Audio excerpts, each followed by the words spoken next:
Hello everyone, my name is Victoria and welcome to my channel. In this video, I'm going to talk about some imaginary situations. I'm going to cover some useful structures that you can use when you talk about some preferences in the past and in the present, about regrets, and also we will talk about some wishes. Mainly, I will be talking about structures such as I wish and if only, it's time, it's high time, it's about time, I would rather, I would sooner, or you had better, as well as if and as though. So let's dive in and we will start with the structure I wish and if only. Let's look at some examples. This beautiful young girl is dreaming about South Korea and she says, I wish I knew Korean. I would apply for that exchange program. I wish I knew. She is expressing her wish about the present. Or look at that guy.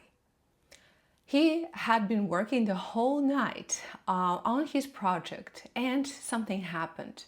So now he's saying, oh, if only I had hit save before my laptop crashed. You see, if only I had hit a past perfect here because he's referring to the past situation. You can see a table which you can use to structure your knowledge and understanding of these phrases I wish and if only. I wish and if only are synonyms. They can be used interchangeably. However, if only feels a little bit more emphatic. So, well, if you speak about present situation, you should use past simple. You say, I wish I lived in a bigger city, which means that you actually live in a small town. And if you refer to the past, you say, I wish I hadn't deleted that email, which means that you did. You actually deleted that email. So it's not that hard. You just have to remember two structures here. And now let's move on and talk about one more with I wish. Yes, or if only. I wish plus would. So when do we use it? We use it when we speak about present or future situations, when we wish for somebody to change his or her behavior, and we understand maybe that this is unlikely to be changed. Let's say, I wish he would stop interrupting me every time I speak. It's annoying. You see, I'm expressing my annoyance and I would like to use would because I want to express this willingness or desire for change. I wish she would study more. In this sentence, you can see that I'm using as well would, and that implies that I would like her to change her behavior, but it's unlikely to be changed. We can also use this structure when we talk about inanimate subjects.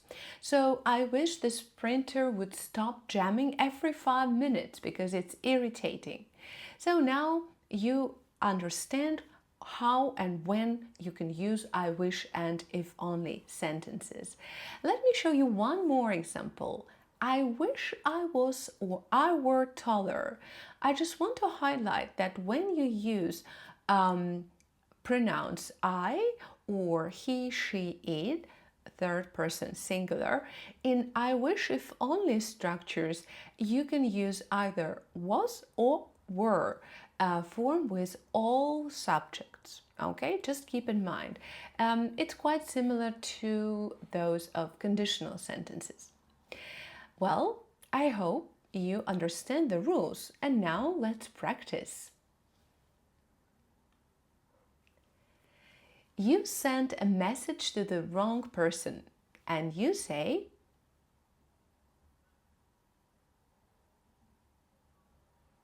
exactly. I wish I hadn't rushed and sent that message to another client. So you see, I'm using here past perfect. I hadn't rushed and sent. Here you can see that because it happened already. Yes, I'm speaking about the past situation. Okay, let's try one more. You agreed to a deadline that is now stressing you out. And you say, if only I hadn't committed to such a tight deadline, I'm overwhelmed.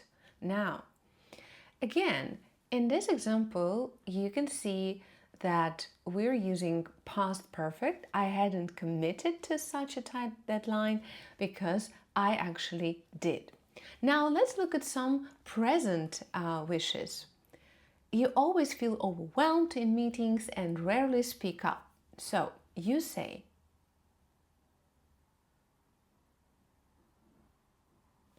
I wish I were more confident when sharing my ideas. But you aren't. Yes, so that's why we use here past simple. Specifically speaking about this sentence, it's subjunctive form, the subjunctive mode of a past subjunctive of the verb to be, were. Okay? Let's look at another example. Your neighbors are playing loud music late at night again, and it's quite annoying. And you say, I wish they would turn the music down after 10 p.m. Right? Yeah, so that's about annoyance. Or one more example. Your phone never holds its battery for more than a few hours. And so it's so frustrating. And you say, I wish this phone would hold its charge longer. So as you can see, those are the structures that you can use in everyday life. And I hope this little explanation, this short tutorial will be useful. Now, let's move on and talk about structures. It's high time, it's about time, or it's time that. So when do we use it? We use it when we speak about some present situation or even with reference to the future, when something should be happening at the moment or should change and it isn't actually the case, right? And so we want it to change. So we can use one of those. You can say just it's about time, it's high time, and you can use that or you can omit it. So usually we use past simple when we speak about present. It's about time you cleaned the kitchen. You see, cleaned. It's high time I talked to her about how she has been treating me lately. It's time Sarah admitted she made a mistake and apologized to the team. Another possibility is to use pure infinitive to leave. Yes, full infinitive here. When we refer to ourselves or the person we're speaking to. Yes, so let's have a look at this. It's time to leave. It means the same as it's time we left. It's high time we left, but we actually are not leaving or we didn't leave. Yes, so we're still there. So it's time to leave. You can use this structure when you're referring to yourself, if you are included in this group of people. Or, for example, it's time to clean your bedroom, Sam. Here you're referring to the person you're speaking to. So you can say, it's time you cleaned your bedroom, or it's time to clean your bedroom, Sam. So that's just another way of using the structure. Now, it's time for practice, and let me give you some sentences, some situations. You've avoided talking to a close friend about a conflict, and you say,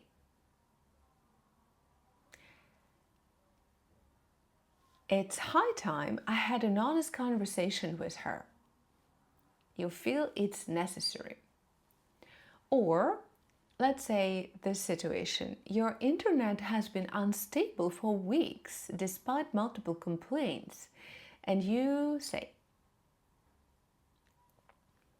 it's about time the provider fixed the service once and for all. And one more. Your roommate always leaves dirty dishes in the sink for days, and you say,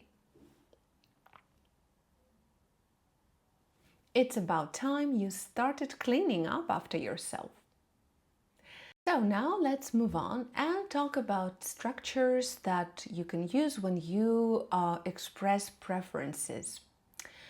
Those are would rather and would sooner. And then we'll talk about would prefer, would like, I would love, and also we'll talk about had better.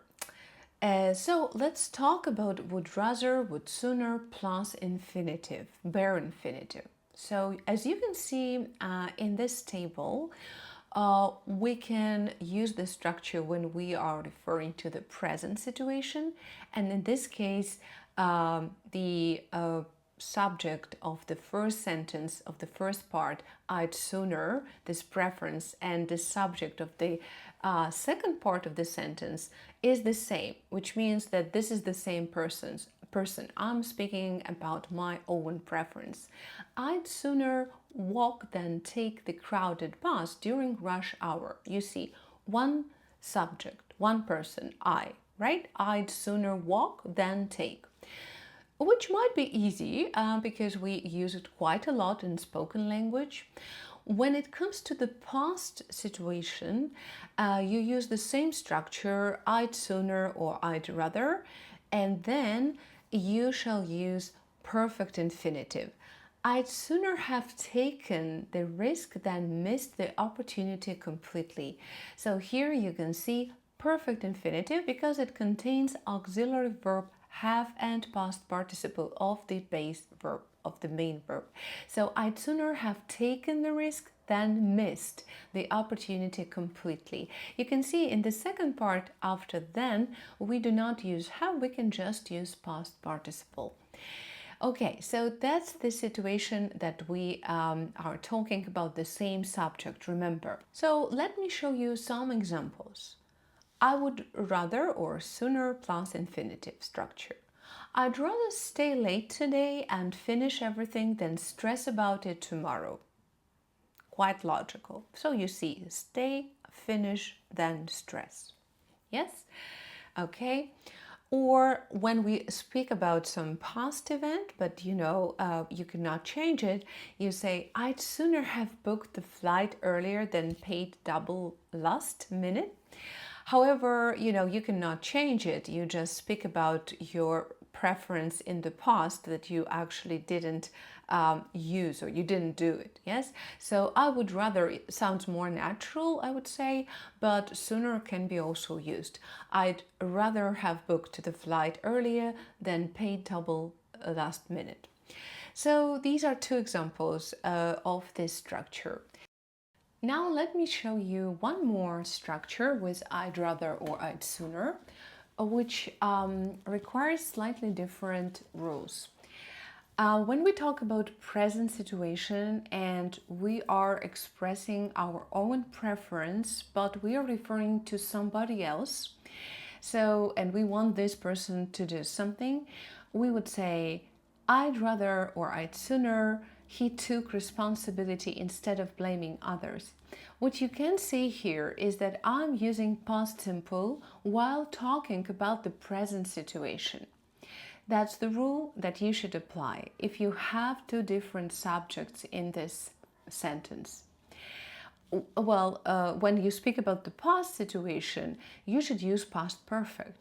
I'd sooner you had told me the truth from the beginning, which means you actually didn't, but I would prefer, yes, that to have happened. So I had sooner you had told me the truth.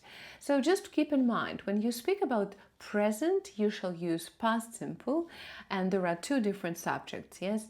And when you speak about the past situation, you need to use past perfect. Let's look at some examples. I'd rather you stayed a bit longer. Yes, so you see, that was a nice dinner, and we regret that people cannot stay longer, so we express our wish or preference. We can say, I'd rather you stayed a bit longer. So past simple because I'm talking about the present situation. And let's look at one more example. You see that two friends are talking, and one friend apparently posted the photo online, so it happened already. That's why when you talk to her, you can say, I'd sooner you had asked me first before posting that photo online, and you feel you're not happy. Yes, you can feel that this person is not happy. I'd sooner you had asked me. So that means that this person actually didn't ask.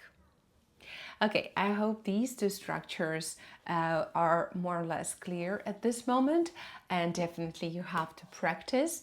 And now let's talk about I'd prefer, I would love, I would like to. We use that quite a lot, and we use here full infinitive when we speak about our present current situation. But the situation looks a little bit different when it comes to the past events. So I'd prefer to stay in than go out tonight. Yes, because it's quite rainy and maybe cold. So that's easy. But let's look at past options. You can see here two options. You can use I'd prefer and then a full perfect infinitive. Yes, I'd love to have seen their reaction when they got the news, but I wasn't there. So look at this structure. I'd love, or I'd like, or I'd prefer if it's possible, but in this case we use I'd love to have seen. This is perfect infinitive, and it is used here to refer to the past action. Yes, I wasn't there. That's what this sentence tells me. Okay, so look at another option here. After the simple one, you can look at the more complicated, and it's quite tricky. I'd have preferred, I would have preferred, or I would have loved, I would have liked. And then there are two options. You can use either infinitive, to do something, or perfect infinitive, to have done something.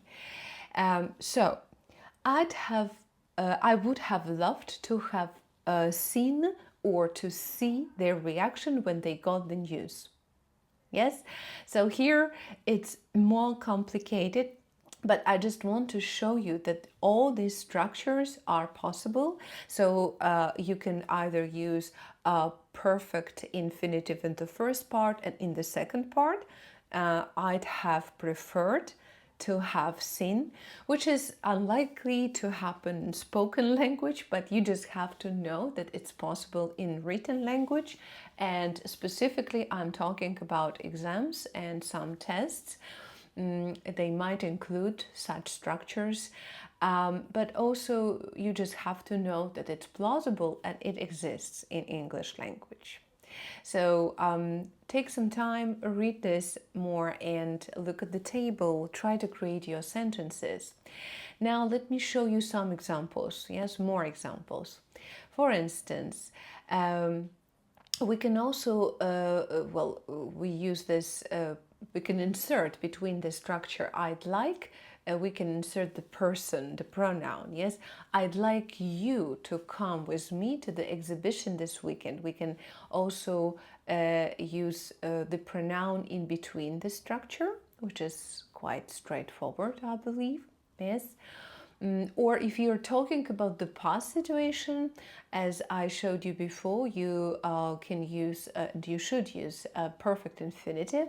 I'd love to have seen that play live. I heard it was brilliant. Yes, I'd love to have seen that play live. I heard it was brilliant.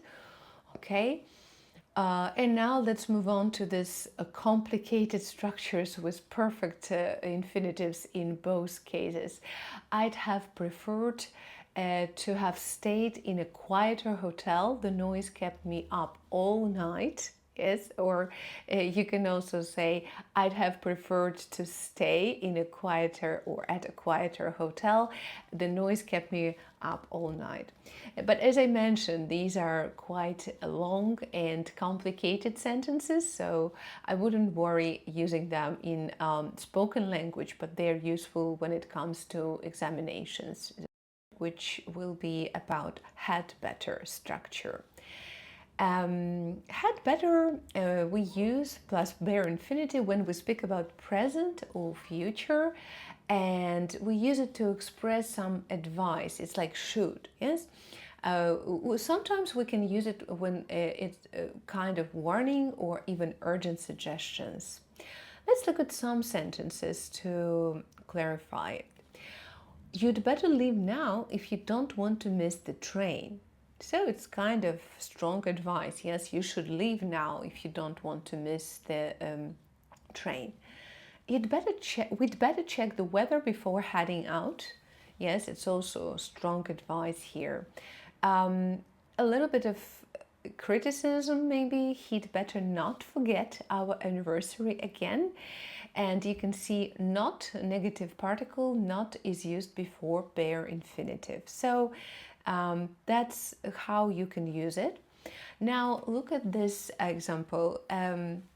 If we talk about the same structure but in the past, it is actually a conditional sentence type 3, because you have to use would have been better. So because had better would be would be have been better. So it would have been better if something had happened. So and then past perfect. So you can see this is actually type 3 conditional sentence. It would have been better if we had double checked the address before leaving. We ended up at the wrong wedding. Yes, so just to show you how to use this sentence, this structure in the present and past. All right. Hopefully it's clear, and now we are getting to the last part of this video, and we will talk about as if and as though. Well, these two structures are synonyms, and in spoken language people tend to use more naturally as if, but as though exists as well, so you just have to know about it. Okay, let's talk about as if and as though. When do we use it?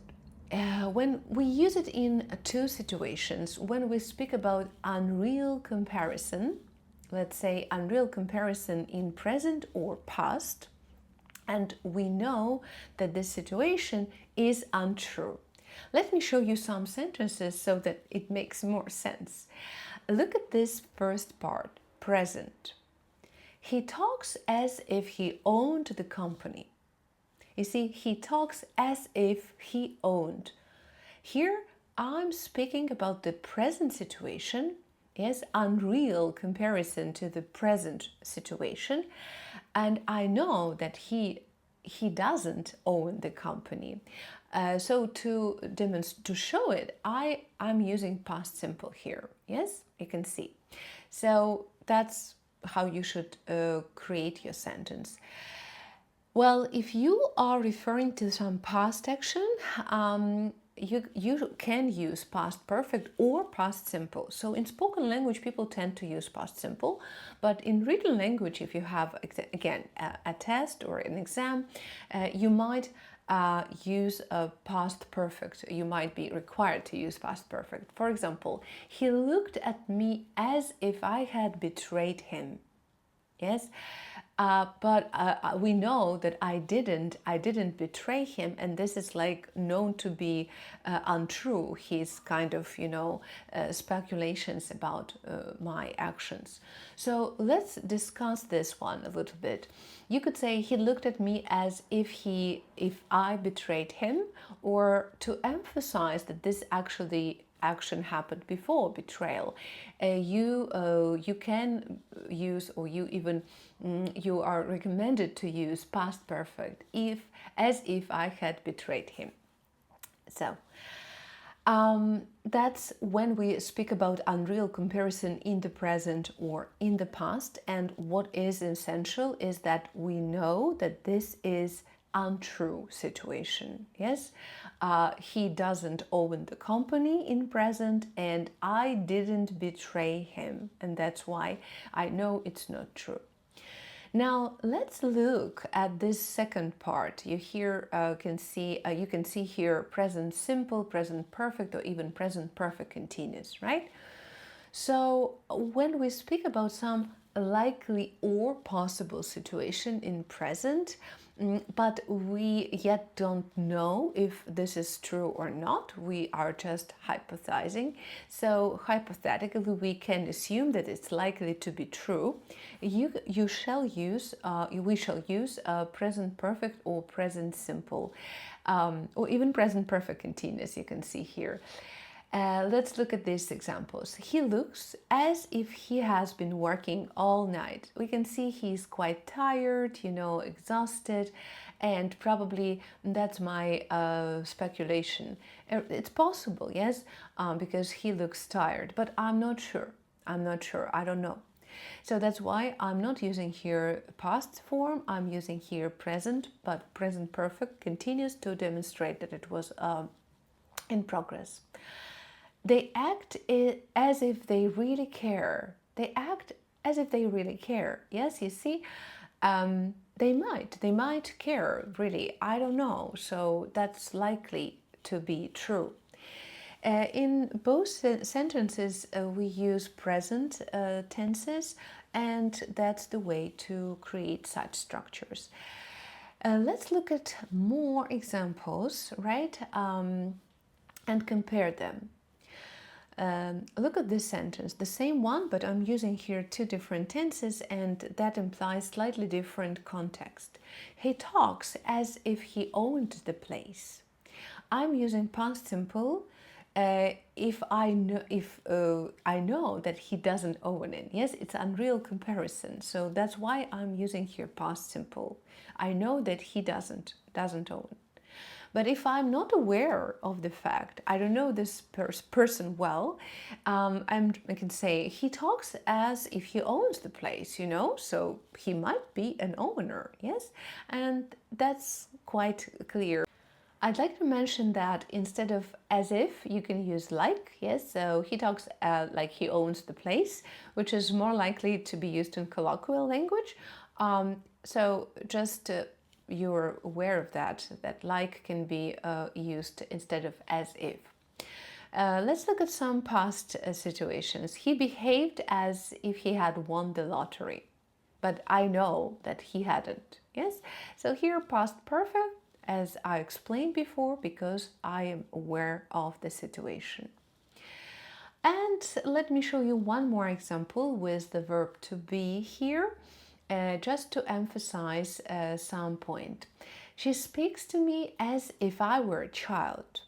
So you can see a mother and an adult daughter, but usually mothers, tend to treat their children, adult children, as children, and they speak to them in that way. So, but I'm not a child anymore. Yes, and this expresses the contrast between reality and how someone is being treated. So, but what I would like to highlight here is that you don't say if I was a child, if I were. As I mentioned before, this is the past subjunctive form of the verb to be, and so it's were, which will be used with all persons. Yes, just keep in mind. So guys, that's all for today. I do understand this is a very detailed and maybe to some extent complicated topic. So I prepared for you a summary of this lesson with practicing activities and the answer key. So you can download this PDF in the video description. And if you like it, just subscribe, share with your friends, and see you in my next videos about English grammar. Bye bye!